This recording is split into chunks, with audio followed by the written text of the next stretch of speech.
Hello, my name is Craig Foyle, and this is a re-recording of the webinar delivered to the Humberbank and Yorkshire Engineering Management Forums on the topic of evidenced assurance on contractor competence. I've been fortunate to have worked in health and safety for 22 years, and I'm currently a Chartered Fellow of the Institution of Occupational Safety and Health, but also a member of the Institute of Directors. And I find it very beneficial to actually consider the safety and health impacts of contractor competence, but also to consider the business benefits in having these systems and processes in place and ensuring that they're followed. So we get a double benefit. We get improved safety and health performance, but also we get better business performance by people being prepared, people being able to deliver the right service and be accredited to the right levels. Our topic areas of this webinar include a self-assessment where I'll go through a few questions for you to consider how you currently manage contractor competence. We'll look at requirements for assessing the safety and health of contractors. We'll consider procurement, pre-qualification, both in-house or third-party assessment, and also we will look at operational control regarding production, maintenance, project work, unplanned work, but also work that might be conducted under the construction design and management regulations. So let's look at the self-assessment. So a few questions for you. Does your organisation have a process for assuring contractor competence? And I would sincerely like to hope that all of your organisations do. Is there a nominated individual or function accountable for the process within your organisation? When was the last time that the process was audited and reviewed? If you use a third party to conduct these assessments, when did you last review their performance?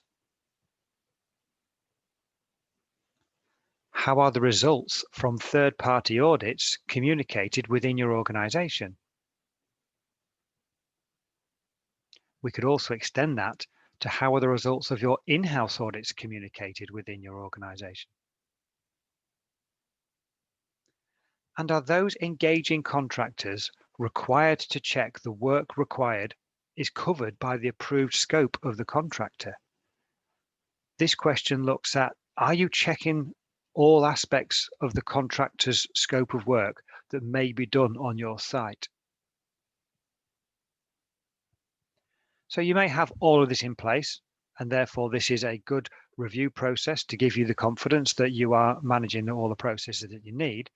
But if there's any gaps in there, this is the ideal opportunity to take stock and review what you've got and then put measures in place to bolster up your systems and procedures. So regarding the requirements then, the health and safety executive, they have a really clear requirement to check competence and manage contractors. That's every client's responsibility. And from a COMA's perspective, it says here the company should behave as an intelligent customer when procuring contracted services, either in the form of people or equipment that may impact on the control of major accident hazards. The HSE have always had this requirement for you to check your suppliers, manufacturers, designers, and contractors and make sure that you believe that they have all the processes and systems in place to manage their safety. But you have that overarching responsibility to ensure that they have that and that they do conduct that on site. So next we have ISO 45001, the Occupational Health and Safety Management System. We had fairly recently OSAS 18001, which was the Occupational Health and Safety Assessment Series. We now have the international standard, and that has a clear requirement to establish, organise, implement and maintain a process to control procurement of products and services. In addition, you need to coordinate procurement process with contractors to identify and control risks for the organisation, contractors and third parties. So here you've got to think about what impact your organization may have on others. You need to then assess how the contractor's impact can assess your organization, and then also think who else may be affected by this interaction. And so you have to consider all three areas when introducing a contractor to work on site. You may also have internal procedural requirements to consider. This might be set from a global perspective within your organization. It could be a country level, or it could be a site level. So it's important that anybody that is going to engage with contractors or consider engaging contractors should actually understand what these requirements are so that they can actually be put in place. So moving on to procurement. We need to think about the pre-qualification phase, and many on occasions that will be a document review. Do you know what documents you're looking for? Are those documents received? I looked at an assessment process that a contractor used recently, and there were 14 required pieces of documentation, and that was what was asked for. But the assessment process from the contractor was to tick yes or no. So they simply ticked yes if they'd received it, or no if they hadn't. There was no other checks to find out whether the documentation provided actually met any clear requirements. So when you are assessing your contractors, you need to consider, are they going to subcontract any elements of the work? And if so, how do they then assess their subcontractors? And then we have this discussion, do you do this all in-house or do you use a third-party scheme? There are many schemes out there. The one most familiar to this forum is the Contractor Competency Forum, which is owned and managed by Catch. And there are some significant benefits to that because it involves going out to do an audit on the contractor's premises. And it's with a Catch auditor and a client representative. So you get the independence of the client and a Catch auditor that has that consistency of approach by assessing different contractor companies.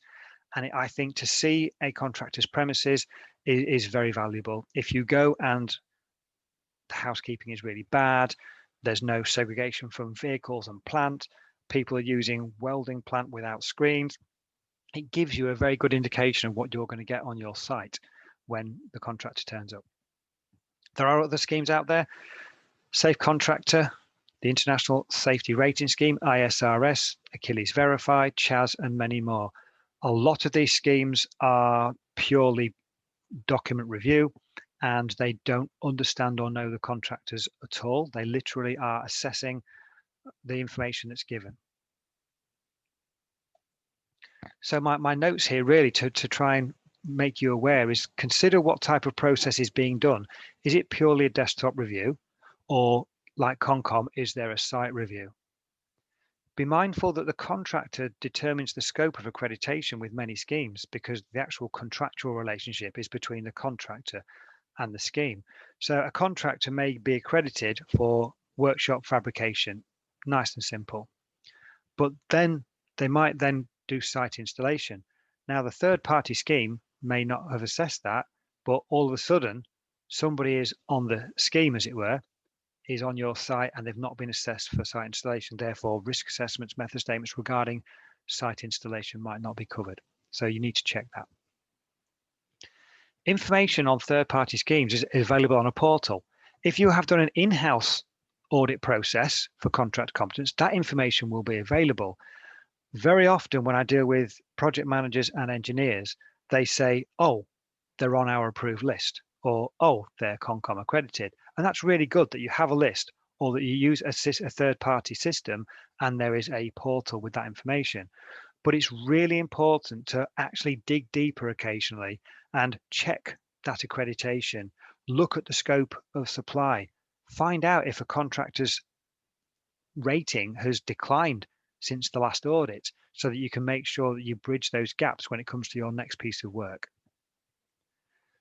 Also, with any system that requires you to log on, it's possible to see how many times people log in. So if you're a client with 200 or 300 contractor individuals working on your site, maybe with 10 to 20 contractor companies, I would expect you to go onto these portals and check at least annually or prior to starting a major project so that you can actually double check, make sure that they're still current, make sure that the information is still right, and give yourself that assurance that that has been done. Log the date that you go in, and that's great. If the system is updated a day afterwards, you're not expected to log in every day, but certainly be able to demonstrate to HSE or others after an incident maybe that you actually do go in and check this system.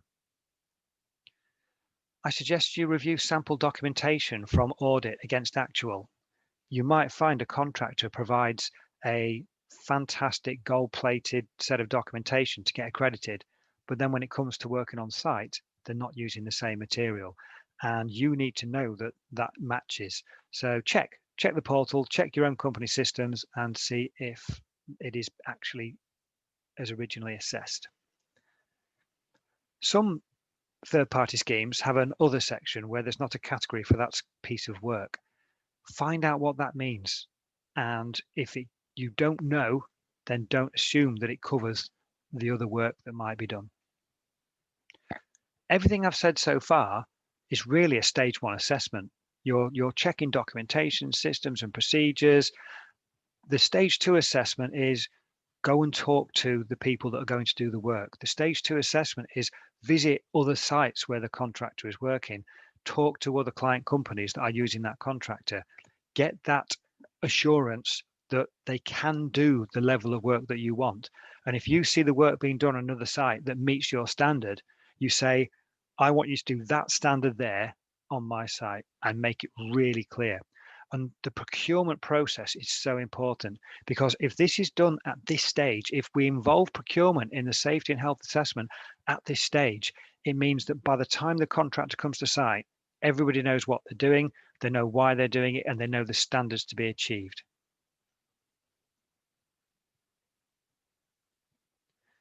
So moving into operational control. This is taken from the ISO 45001 Occupational Health and Safety Management Standard.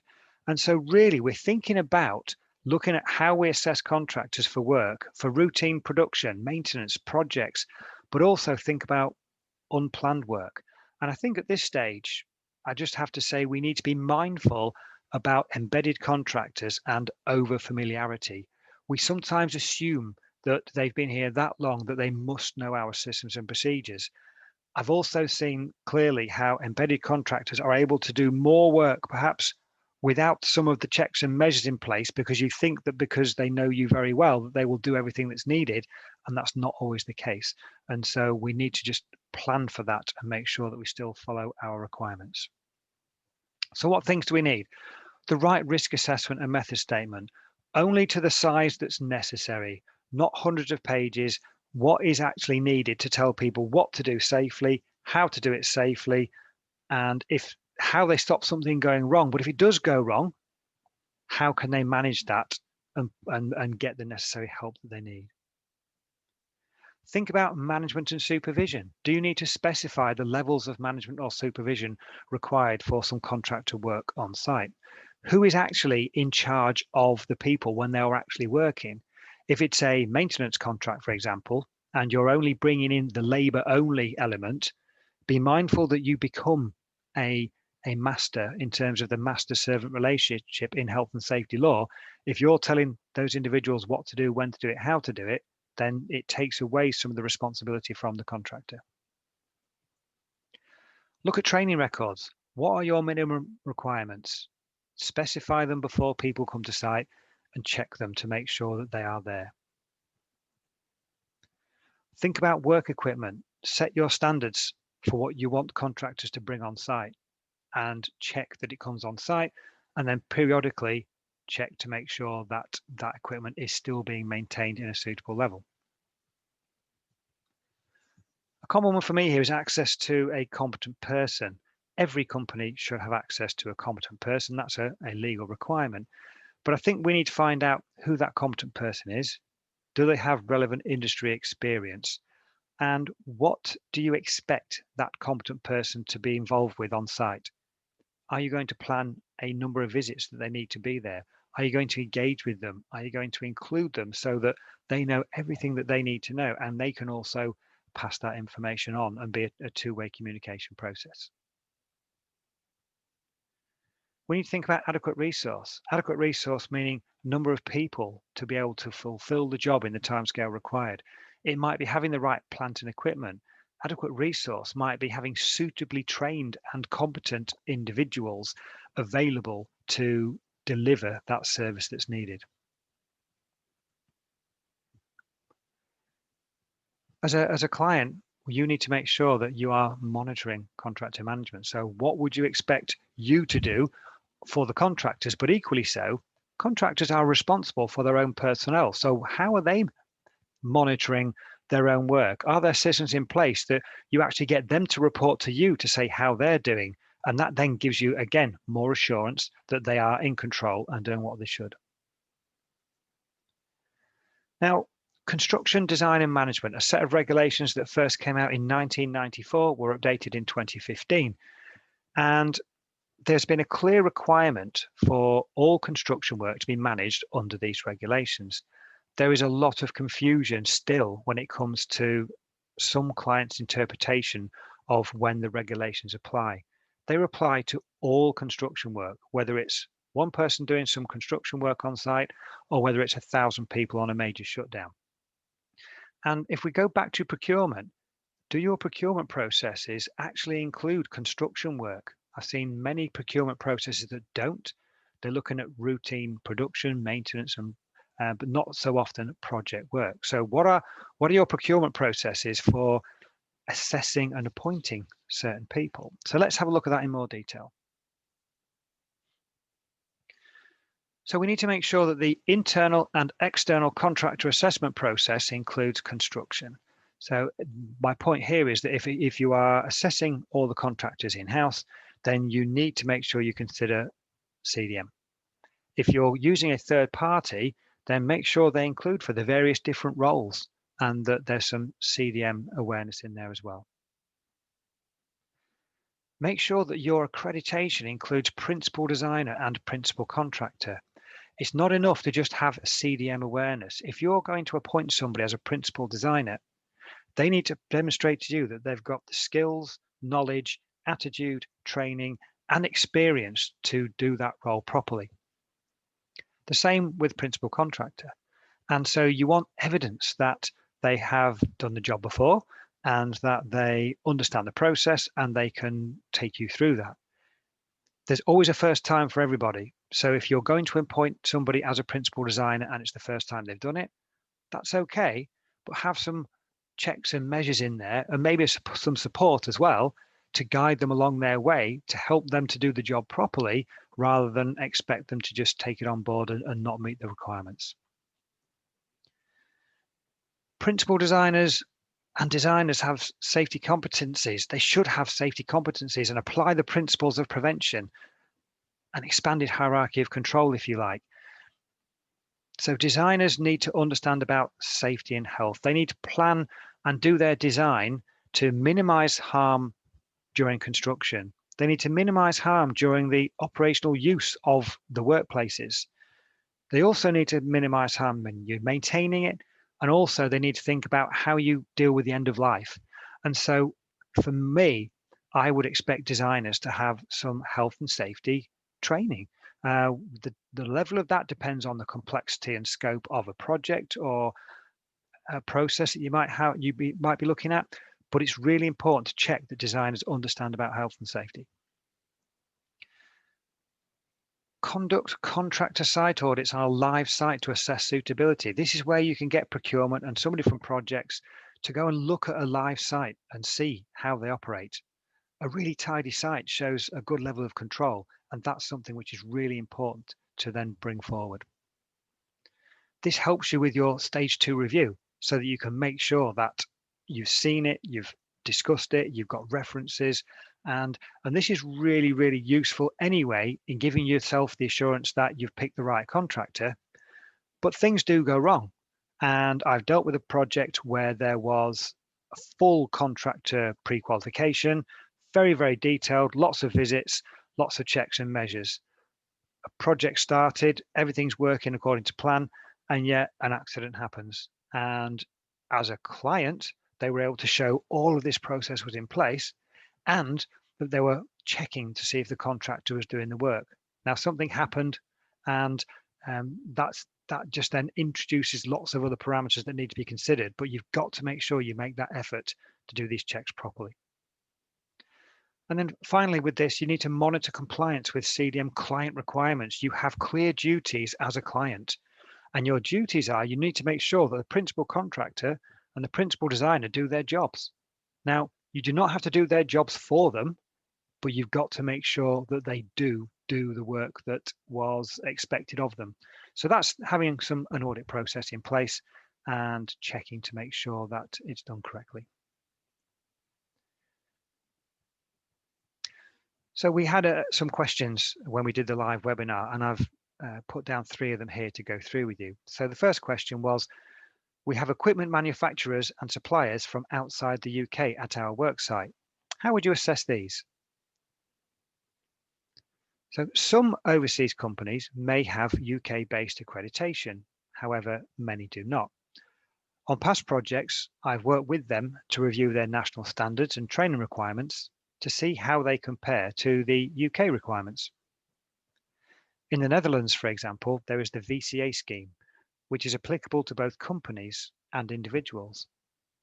So on past projects, I have assessed the criteria that their scheme covers, and where I have identified any gaps, put local measures in place to ensure that they are filled to enable them to continue. It may also be worth considering increasing the level of supervision from the client side. They could assist with the development of risk assessments, method statements, and maybe provide increased supervision to help ensure compliance. Next question. How would you deal with a company that wanted to add to their scope of supply, or a new startup who has experienced individuals running it? So the important thing here is for all parties to know what triggers a change in the system. Whether you run your contractor competence systems in-house or you use a third party, it is important to check the system periodically to ensure that the scope creep does not occur. This could be covered by reviewing your system at key stages in a contract or meeting with contractors to review the scope at planned intervals. Final question. What are the pros and cons of assessing your contractors in-house against using a third-party supplier? An in-house system would enable full control of your contractor management system, but it can be time-consuming and costly to maintain it. Using a third-party supplier will release your personnel. However, you still need to monitor compliance and review performance with your supplier. I just urge everybody not to just think that all that work is transferred across and you don't have to do anything. You certainly need to make sure that it's being done properly and that you check with things on site to make sure that they match. So I hope this webinar has been useful for you. If you require any more information, my details are on the screen, and I shall be producing some more webinars at some point to try and just provide more support, and I will hopefully see you all soon. Thank you. Goodbye.